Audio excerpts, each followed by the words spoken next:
Después os contaremos trozos de las historias que hemos escrito de nuestras familias. Luego será el turno de Martina Brisket y de la historia de Hipólito. Y para terminar, podéis hacer las preguntas que queráis. ¡Qué ricas!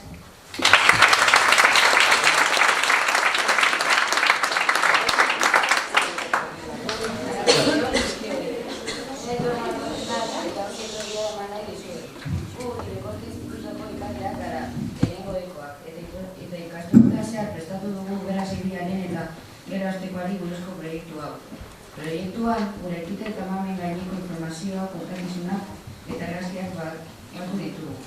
Jende askori eman behar dizkiogu eskerrak jaso dugun laguntzagatik. Hementxe bertan gure buruan Martina Brisketa dago, La lengua de los secretos liburuaren idazlea. Eta eskerrik beroenak bihurtu nahi dizkiogu bera izan delako inspirazioa. Modu berean eskerrak ere emanen dizkiogu Carmelo Landes tetelariari. Letxeko gerraren inguruko informazioa eskainiko digula. Carmen Landas Uribi, gurekin pasarte gogoan garriak partekatuko dituelako, horreko elkarteari eta Prentsako udalari ere bai eta. Berak batez ere etxekoi, proiektua posible egin dutelako. Espero dugu erakusketa hau, zuen gogokoa izatea, eskerrik asko guztioi etorkarekin.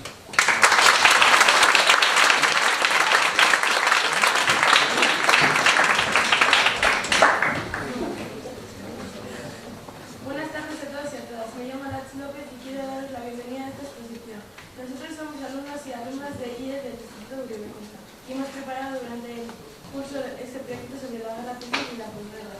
En el proyecto hemos recogido información, historias y fotografías de la época de nuestros familiares. Tenemos que dar las gracias a mucha gente por la vida que nos ha dado. Aquí mismo está Martina Brisket, el autor de La lengua de los secretos, y queremos agradecerle de corazón que haya sido nuestra inspiración. De la misma forma queremos agradecer al historiador Carmelo Landas por su presencia, porque nos va a dar una idea de qué fue la guerra y la posguerra en Rusia. A Carmen Landazuri por compartir con nosotros una historia de aquella época, también a la asociación Orriflores y al Ayuntamiento de Proyecto. Y por supuesto a nuestras familias porque han hecho posible este proyecto. Esperemos que os guste la exposición, eskerrik asko guztioi y etortzeagatik.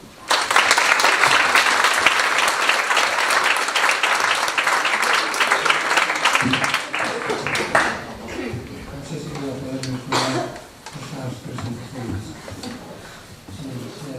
Muchas gracias a todos por venir. Es para mí un gusto nuevamente venir a la villa que me nace mi padre, mis tías y mi abuelo. He preparado unas breves notas sencillas, espero, para que podáis contextualizar históricamente mejor el contenido de la exposición que hoy nos reúne a todos. Quiero ya dar la enhorabuena de antemano primero a las alumnas y alumnos que con dedicación y entusiasmo han trabajado en ella, y a la profesora Mariluz Ferrer, que seguramente también habrá colaborado intensamente en ella, y por supuesto agradecerle a ella la invitación que nos propuso a estar con todos nosotros. Bueno, hablar de la guerra en 10 minutos, bueno. Simplemente quería hacer una precisión inicial. Cuando hablo de Uribe-Costa, me refiero a los municipios de Leche, de Móniz, Gorri, Barrica, Armengo, Urduiz, Sopela. No incluiría en este caso a Leioa y a Guecho por tratarse de municipios que, digamos, son en contexto de la guerra algo distintos a todos los demás que acabo de mencionar. Bueno, pues como en el resto de Vizcaya hubo dos periodos en la guerra, el periodo republicano y el periodo franquista. El periodo republicano duró lo que dura casi un curso académico, 11 meses, de verano del 36 al verano del 37, y en cambio el periodo franquista duró más, duró 19 meses, desde el verano del 37 hasta abril de 1939. Por indicación de Mariluz, me voy a centrar más en el periodo, digamos, franquista. De todas maneras, sí convendría saber 2 o 3 ideas básicas en torno a lo que pasó aquí en Uribe-Costa en el periodo anterior. ¿Y qué es lo que pasó básicamente, o qué es lo más importante que creo que podría ser interesante tener en cuenta? Que es que en esta zona, en Uribe-Costa, que fue de las zonas de Vizcaya más, entre comillas, más tranquilas de todo el territorio, principalmente por encontrarse a decenas de kilómetros de los frentes de guerra, de las batallas, de los combates. Digamos que durante la mayor parte del tiempo de la guerra, durante esos 11 meses, digamos, todas las batallas, todas las operaciones militares se desarrollaron, digamos, a cierta distancia, y eso influyó bastante. También hay que decir que estamos hablando de en torno a 9.000 personas, en unos 60 kilómetros cuadrados. Eso hace que, bueno, que no haya tanta conflictividad, y luego también que en los años de la República, pues también esta zona fuese una zona, digamos, más o menos moderada, más o menos tranquila, en la que básicamente predominó el talante moderado justamente del Partido Nacionalista Vasco, que gobernó la mayoría de los ayuntamientos.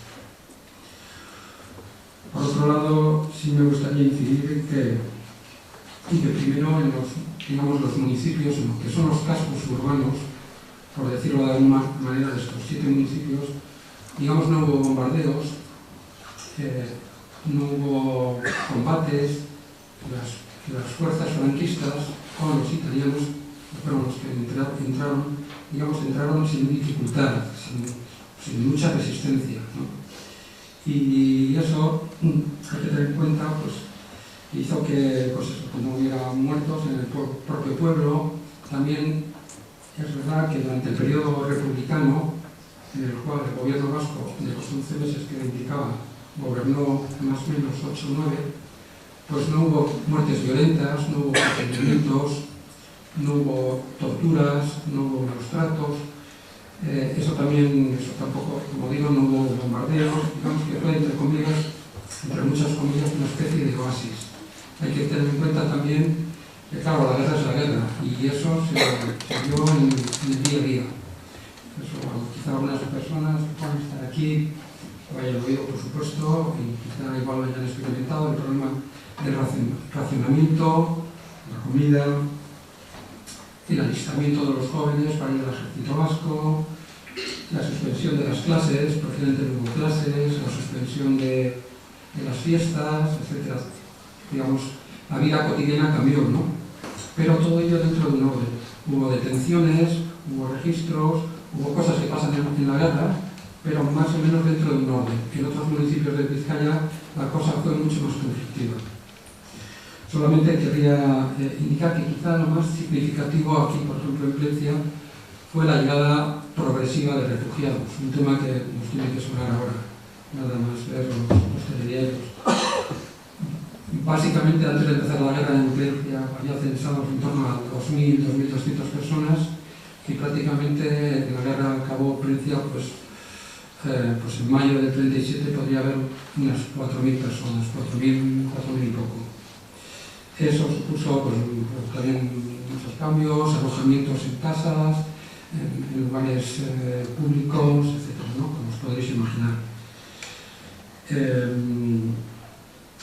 Hay un aspecto que sí que me gustaría comentar, que estamos rodeados de niños y que ellos son protagonistas de la exposición, que en torno a unos 82 niños de la zona de Uribe Costa salieron en barco de Santurce, fundamentalmente, con destino a Francia, y de ahí a distintos países europeos. Pudieron llegar a Finlandia, básicamente a Gran Bretaña, se quedaron otros en Francia, otros hablaron en la URSS, etc., para prevenir de posibles bombardeos que no se produjeron.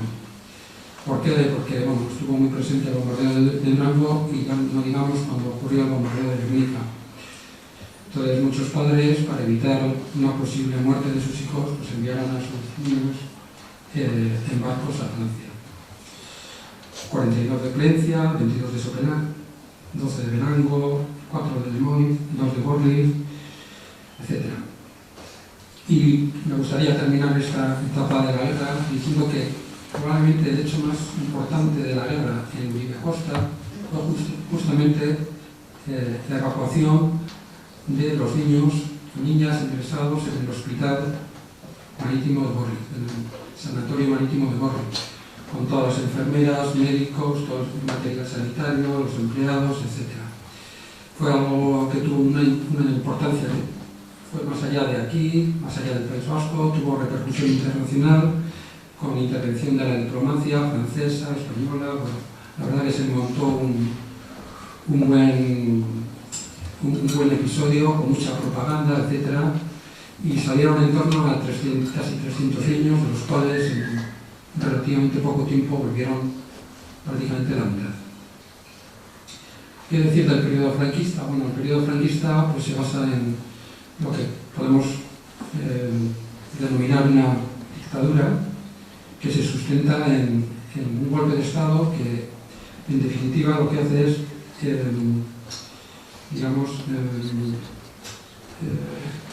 acabar con el pluralismo político, suprimir los derechos y libertades individuales y colectivos, se legalizan los partidos, se legalizan los sindicatos, las asociaciones culturales, etc. Se militariza la vida pública, hay desfiles, hay un ambiente también muy clerical, hay lo que se llama el influjo de lo que se llama el nacional catolicismo, que muchos quizás de ustedes lo han podido vivir, los más mayores, en las escuelas, cuando eran alumnos, etc. Estaba lógicamente el poder muy determinante del ejército y de un único partido, Falange, tradicionalista, española y de las Rondas. También hay que decir que en este ambiente de guerra también influyeron, como se pueden imaginar ustedes, nosotros, también cuestiones personales, de envidias, de rencillas, etcétera, que se mezcló con lo político e hizo que, digamos, el periodo franquista de la guerra fuera un periodo bastante negro. Con todo hay que decir que también, en este caso, Uribe Costa y, pues, digamos, la represión franquista tuvo un índice menor, fue tuvo menor intensidad.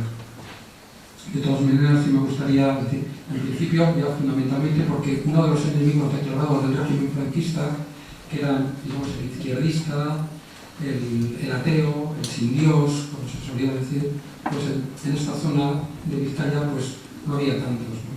O sea, socialistas, comunistas, anarquistas, anticlericales, no había tantos como quizá en otras zonas, por ejemplo, como Bilbao, la margen izquierda, algunas zonas del Estado, etc. De todas maneras, lógicamente, estamos en una guerra, hay un ambiente también de cierta venganza, digamos, lo que se suele llamar dar vuelta a la tortilla, y de ahí se producen, voy a hacer una enumeración muy sencilla, detenciones y procesamientos de nuestros vecinos, decenas de penas de privación de libertad, cárcel, desde los más, digamos, leves, pueden ser de 6 meses y un día, a los de cadena perpetua. Por otro lado, encarcelamientos de vecinos de Plencia, de Gorli, de Verango, etcétera, que estuvieron en Bilbao, en la prisión provincial de la Rínaga, lógicamente, bueno, en Burgos, en el Fuerte de San Cristóbal, muy interesante el caso de San Cristóbal, varios vecinos de Plencia estuvieron, lógicamente. Podemos hablar de muertes en las cárceles por falta de asistencia, por enfermedad, lógicamente, pero sobre todo por falta de asistencia médica para atajar esas enfermedades. Estamos hablando de hacinamiento, de vejaciones, de disciplina exacerbada, torturas, etc., ¿no? También, lógicamente, hablamos de fusilamientos. Tengo contabilizado 7 fusilamientos de vecinos de la zona de Uribe Costa por sentencia judicial entre 1937 y 1945. Es una cifra que, aunque lógicamente individualizadamente pues es un horror, pero en el conjunto pues es una cifra, digamos, menor. Podemos hablar de despidos laborales. Hay un caso, por ejemplo, significativo, que es el Ayuntamiento de Plencia. El Ayuntamiento de Plencia, cuando empieza la guerra, tiene 24 empleados. Las autoridades republicanas sustituyen a un único empleado. En cambio, cuando dan la vuelta a la tortilla, por decir, cuando entran a gobernar las autoridades franquistas, los destituidos son la mitad, 12. Podremos hablar también de destierros, personas que no son, digamos, encarceladas, pero que están obligadas a vivir a, imaginaos, 200, 300, 400 kilómetros más allá de su lugar de residencia habitual. Por último, quería hablar de un último fenómeno vinculado a la posguerra, que es justamente los que no vivieron la posguerra aquí, es decir, los exiliados, los que estuvieron obligados a marcharse fuera de su ámbito familiar, de su ámbito social, comarcal, y que acabaron viviendo lo mismo en Chile, en la Unión Soviética, que en Francia. Y esas personas, algunas volvieron pronto, otras volvieron más tarde, otros no volvieron nunca, y que tuvieron que sacrificar el hecho de no poder volver a ver a sus familiares, a sus amigos, a su patria chica. En suma, quería terminar diciendo que la guerra civil en Uribe Costa, como en otros muchos comarcas y municipios y zonas de Euskadi, de España, etc., representó un escenario de violencia, de miserias humanas, también de solidaridad. Pero yo confío que esta exposición, estos pequeños comentarios que puedo hacer ahora, os animen a vosotros, sobre todo a las nuevas generaciones, a vosotros alumnos, alumnas, a que os intereséis, tengáis un cierto interés por lo que pasó en la guerra, en dos sentidos, en el sentido privado, en el sentido familiar, en el sentido más íntimo, en lo que ocurrió a vuestros antepasados, pero también en el sentido más público, en lo que ocurrió en el ambiente más social, en el ambiente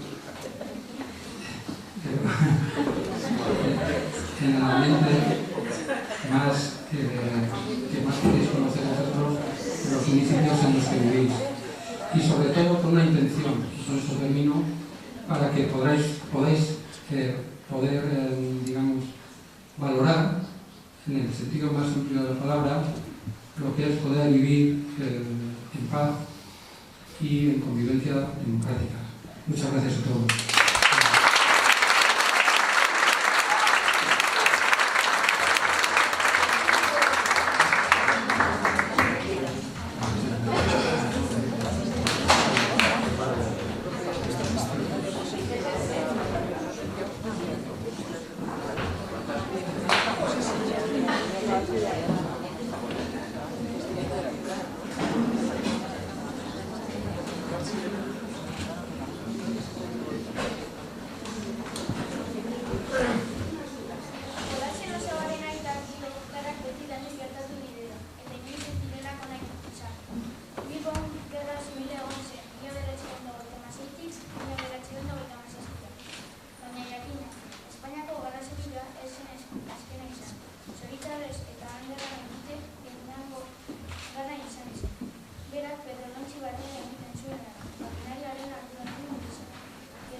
Armadas frankistari, garai berean, Felix Garaigo Morondok, Markelen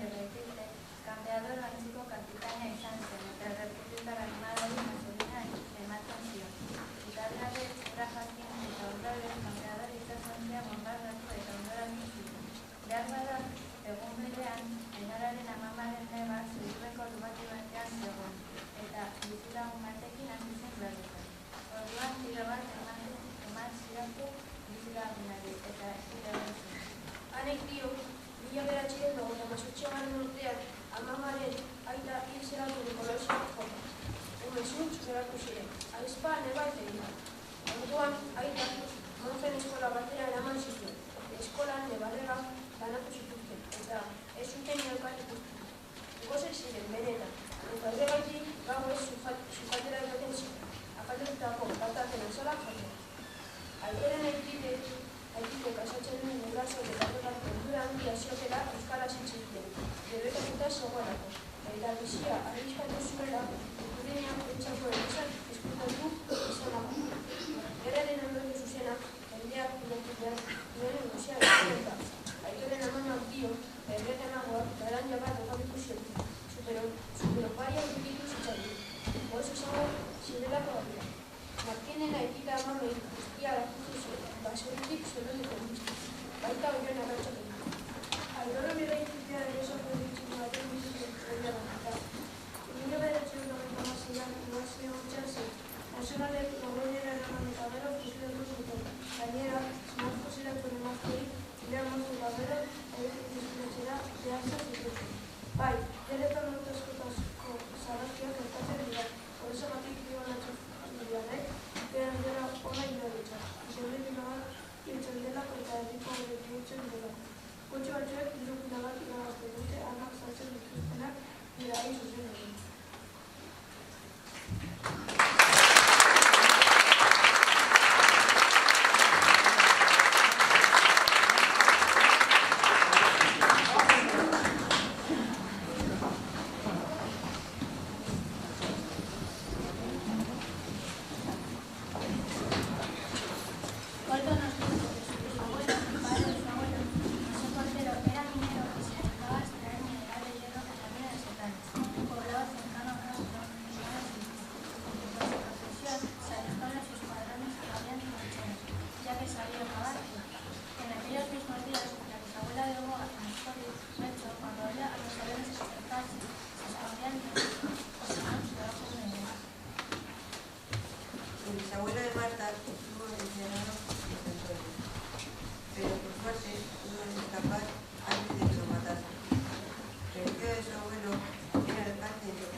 Entonces se escondió en su casa durante 2 años, hasta que un día salió.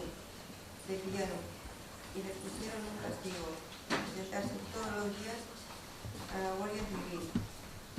A la familia de Marta la obligaron a subirse a un funicular, a ver cómo había quedado todo, bombardeado.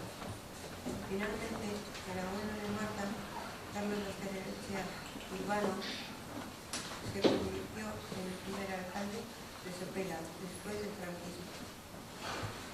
Los refugiados de Siria buscaban hoy en día escapar de la guerra civil y un futuro mejor, exactamente lo mismo que el bisabuelo de Isidro Barbajo y su bisabuela Casilda Martínez. Vivían en Zamora y tenían una vida muy mala. Tenían que alimentar a 6 hijos y no tenían nada para comer. En el año 1945, Isidoro baja a Vizcaya para trabajar en la construcción y Casilda, mientras tanto, tenía que limpiar casas y al final se quedó en la bebida. La abuela de Lander, un poco antes, durante la guerra, se fundó la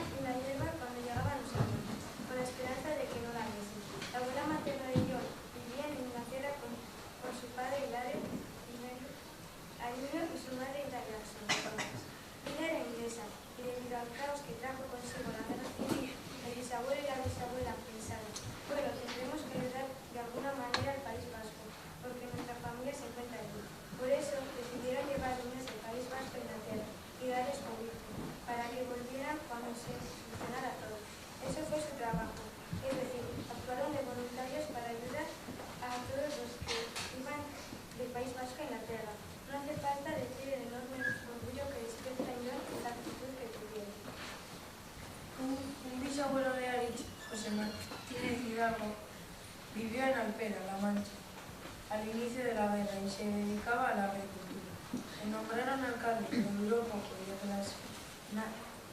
que los nacionales lo destituyeron por tener ideas políticas de izquierda. La mamá de aquella, Inés, pasó parte de la guerra en unas cuevas de Archentales. Cuando volvieron a casa vieron que estaba destrozada. Luego la arreglaron con la ayuda de la gente del pueblo. Lo de Nora viajó un poco más. Primero a Don Iván Eloichune, San Juan de Luz, y luego a México, a ver a Luz. De México, su abuela trajo buenos recuerdos, un papagayo y un mono, y con esos animales pasó años.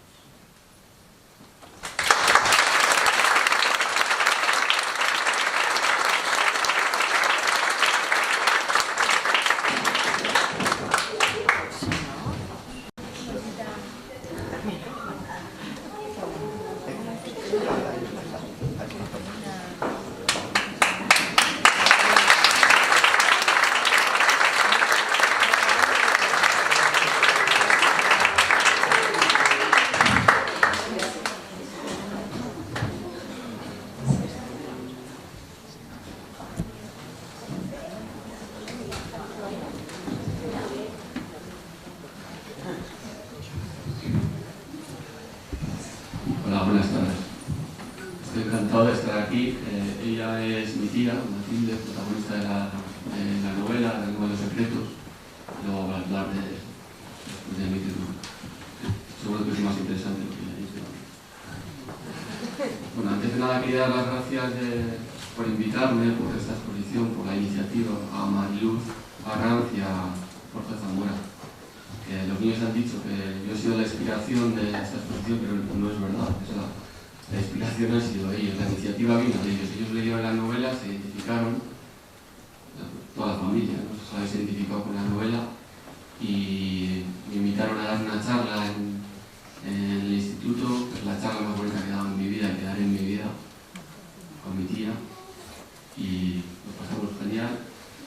Y ellos han hecho lo que yo hice, que es recoger la historia de mi padre, preguntar, escuchar, y ellos han hecho exactamente lo mismo, ¿no? Se dieron cuenta, yo creo que os dais cuenta que en casa tenéis historias muy similares a la de mi familia, historias que son merecedoras de recogerse en un libro, en una novela, en películas, en lo que sea, historias que han pasado desapercibidas durante 80 años y que ya es momento de que salgan, ¿no? Porque ya han permanecido en silencio durante demasiado tiempo. Yo creo que la historia, los libros de historia, se escriben generalmente hasta ahora, hasta hace poco se recogía la historia con mayúsculas, ¿no? Bueno, pues esta es la historia con minúsculas. Lo que han hecho ellos, para mí es importantísimo.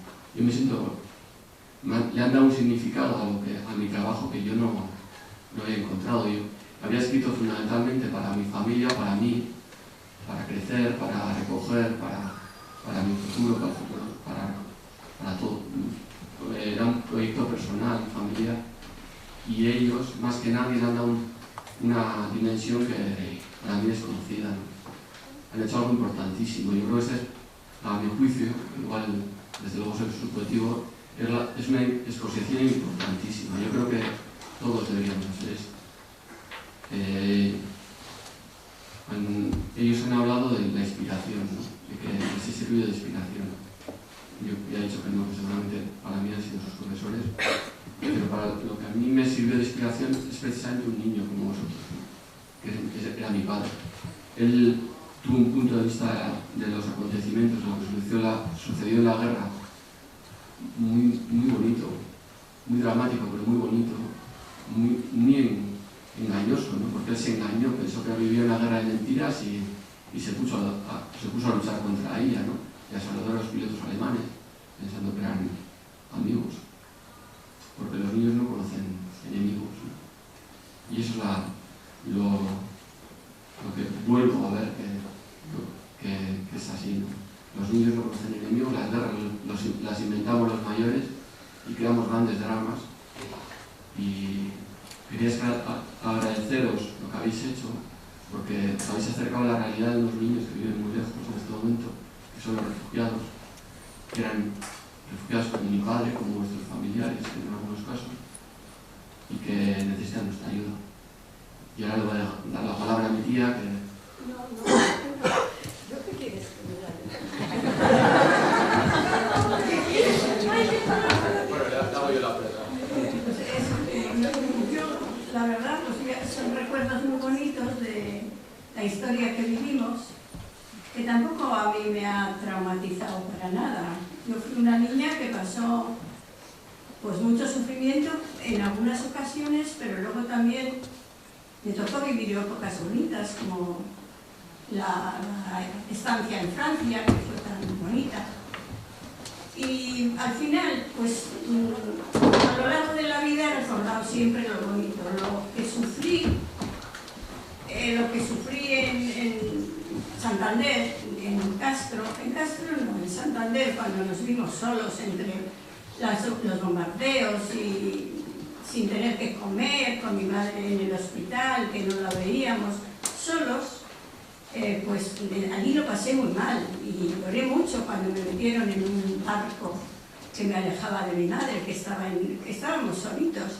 Pero bueno, no sé, los niños al final olvidas lo malo que has pasado y te refugias en lo bonito que tuvimos después, de gente que fue muy buena, que nos ayudó muchísimo.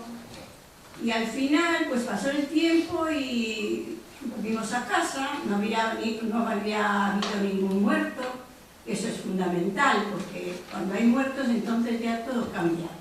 Por eso hay historias bonitas, historias muy tétricas, que es mejor no recordarlas. Pues yo me quedé con lo más bonito. Como le tuve a Martín a mi lado, que todo era fantasía y me hizo ver todo bonito, pues así viví, después feliz. No quiero recordarme de lo malo que lo pasé.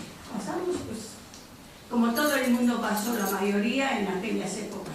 Mucho peor que nosotros, aquellos que les mataron a sus familiares, que aquellos tienen otra historia más fea que contar que la nuestra. Por lo menos más dolorosa. Y nada más, ¿qué puedo decirles yo? A mí, los niños pues han sido fabulosos, porque claro, todas esas personas tienen su historia, como la mía. Distintas, todas las historias son bonitas, pero distintas, y sus familiares lo tendrán en el recuerdo lo mismo que yo. Lo que pasa es que, pues no sé, en aquella ocasión pues no han tenido a nadie como tú, que me lo han sacado a la luz. Porque yo, si no me lo sacas tú a la luz, me hubiese vuelto a mi pueblito de Francia, que hemos vuelto y he recordado todo lo bueno que estuve allí, porque yo en mi fantasía me acordaba de aquel pueblito, pero como era tan pequeña ni sabía dónde estaba, ni el tiempo que habíamos estado, pero sí lo recordaba con mucho cariño. Gracias al escritor que he tenido al lado, pues he podido disfrutar de volver a Kenai, y bueno, que ha sido fabuloso, porque ha sido un sueño que yo nunca me hubiese podido creer que me iba a suceder. Y todo eso, las vivencias que he tenido yo, pues al final son bonitas. Lo malo lo olvidé, ya.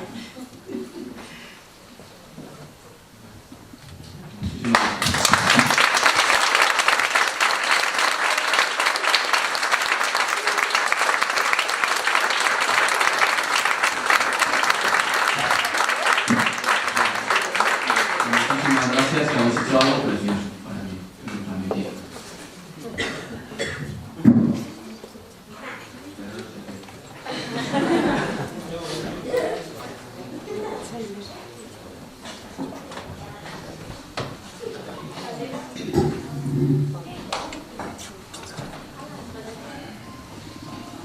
Buenas tardes. Yo soy Coldo y voy a leer una historia que ha escrito mi hermano Jorge Zamora, sobre un episodio de la vida de nuestro abuelo, el padre de Carmen Amasuri. Y dice así: Etite Hipólito. Las brigadas políticas de la Falange no se preocupaban mucho de la ideología en sus interrogatorios. Iban a una fábrica o a un taller y una vez identificados quiénes eran los trabajadores sospechosos, levantaban la manga derecha de su camisa nueva cara al sol mientras quedaban a la espera de la respuesta al grito «¡Arriba España!». La mayoría de los trabajadores levantaban el brazo diestro y a pleno pulmón o a pleno temblor contestaban lo que se esperaba de ellos, por miedo a lo que podía venir, claro está. Y sin embargo, había trabajadores que no levantaban el brazo, a causa de sus ideales, la ignorancia o el enfado, vaya usted a saber. Y aquellos pocos hombres que tenían una actitud tan peligrosa no tardaban en dar con sus huesos en la cárcel. Aitite Hipólito era empleado del ferrocarril y en aquel día de otoño de 1940 estaba trabajando cerca de Logroño. No se dio cuenta de la llegada de los falangistas y siguió trabajando hasta que estuvieron a su lado. Los camisas azules se dirigían siempre directamente a los trabajadores que creían rojos y por tanto Aitite Hipólito no podía esperar nada bueno de aquella visita, siendo vasco y nacionalista. El jefe del grupo falangista se cuadró delante de Aitite y gritó contra él el exabrupto de siempre: «¡Arriba España!». Atronó, mientras casi se le salía el brazo derecho de tanto estirarlo. Aitite Hipólito se levantó despacio. «Dejadme en paz, estoy trabajando», les dijo a los falangistas. «¿No has oído lo que he dicho? ¡Arriba España!», volvió a gritar el jefe de la brigada como si estuviese en un campamento de soldados. «Estoy trabajando», replica Aitite, «quiero trabajar en paz». «Este rojo al camión», ordenó el jefe falangista entonces, antes de ponerse firme delante de otros trabajadores también supuestamente rojos. Amama Bernardina tardó 15 días en conocer el destino de aquel camión, y cuando lo logró, después de recorrer parques, escuelas y frontones atestados de presos, supo que Poli estaba en la Escuela de Altos Oficios de Logroño. Allí los presos hacían la vida en las aulas, excepto a la hora de comer, y el nuevo Estado imperial no les procuraba comida, y los familiares debían ir hasta la escuela todos los días a llevársela. Todo estaba espantosamente mal organizado y la fila de familiares, con el pucherito en la mano, avanzaba siempre a una velocidad desesperante en los pasillos de aquel edificio tan grande. Después de esperar un par de horas, los presos tenían media para comer, el cocido, y que ya se había quedado frío hacía mucho. Ama Carmen recuerda perfectamente lo que solía suceder en muchas ocasiones. Un guardia se ponía firme delante de la fila y enseñaba unas ropas de hombre. «¿De qué son estas ropas?», preguntaba con mala cara el policía. Los familiares, mujeres casi siempre, cuando identificaban aquellas prendas, no solían recibir muy buenas noticias. «Tu marido ya no necesita esta ropa, ni la comida, no está aquí», le decían los guardianes con desprecio. «Por la noche ha salido de paseo». Nunca será fácil perder una guerra. Aquellas mujeres sabían que el cadáver de sus maridos estaba contra la tapia del cementerio. Así que salían a la calle, aguantaban como podían el llanto y tras avisar a algún pariente iban al camposanto a enterrar al difunto. Amama Bernardina también era empleada del ferrocarril y gracias a ello no faltó el dinero suficiente para ir tirando. No era mucho, pero no se podía quejar, teniendo en cuenta la que estaba cayendo alrededor. Sin embargo, la detención de Aitite trajo consigo sin remedio una serie de problemas difíciles de evitar. Así, las dos hijas del matrimonio tuvieron que salirse del colegio de monjas donde estaban estudiando, porque su padre era un rojo, y además no se pudieron matricular en la escuela pública por el mismo motivo.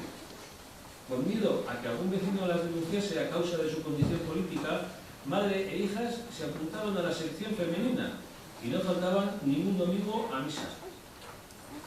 Y las dos niñas tuvieron que asistir a las clases particulares de Francisco Rioja. Francisco Rioja, como anunciaba su apellido, era riojano y trabajaba en Bilbao antes de estallar la guerra, concretamente en la Universidad de Deusto, impartiendo clases especiales para sordomudos, pero como también era rojo, tuvo que regresar a su pueblo desterrado después de perder su trabajo. Pasados unos meses, a Aitite lo trasladaron a Haro, porque los presos tenían que ensanchar y adecentar el paseo de la Vega. Podría haber sido peor, la verdad. Haro tenía estación de tren. Además, como en toda La Rioja, y esto se podía apreciar incluso en Logroño, en Haro no había rastro del hambre que parecía en otros lugares, por ejemplo, en Bilbao. En las bodegas que hoy en día ocupa la marca Cume, cerca de la estación, se encontraba a principios de la posguerra la cárcel de Haro, y la abuela, acompañada por una de sus hijas, solía ir de visita una vez a la semana. Le llevaba comida y la ropa había que hervirla en casa porque estaba infectada de piojos. En Aro no faltaba el vino para los presos y por eso el Tite se fue aficionando a la bebida y eso le traería en el futuro muy malas consecuencias. Mientras arreglaban las calles del pueblo, siempre había en alguna esquina un tonel lleno de vino. Era la manera que tenían de ahogar la desesperación. A mamá Bernardina no estaba muy contenta con el cambio que observaba su marido, por supuesto, pero tampoco le dio tanta importancia al principio, debido al carácter depresivo y dramático de aquella época triste y siniestra. Tras 2 años y medio, Aitite volvió finalmente a casa y buscó trabajo de lo que pudo hasta que le readmitieron el Renfe. Y lo que yo me pregunto, con el recuerdo de la guerra civil al fondo, ¿qué es lo que mi Aitite debió hacer cuando aquel jefecillo falangista le gritó arriba a España? ¿Levantar el brazo como la mayoría y evitarse un montón de problemas para él o para su familia, o hacer lo que hizo? La moral, a veces, puede ser apasionante y en gran medida, si a mí me gusta leer, se debe al intento de entender los comportamientos morales de los personajes de los libros, cuando se encuentran con una decisión que les puede cambiar el rumbo de su vida. Muchas veces me pregunto qué hubiera hecho yo, el nieto de Hipólito, ante una situación como la que le tocó vivir a él, a sabiendas de que en cierta medida se ha convertido en una especie de ídolo para mí. ¿Hubiese tenido el valor de encararme al falangista de la camisa azul o hubiese optado por lo más fácil? ¿Y vosotros? ¿Todos vosotros qué hubieseis hecho en una situación semejante? Ya está.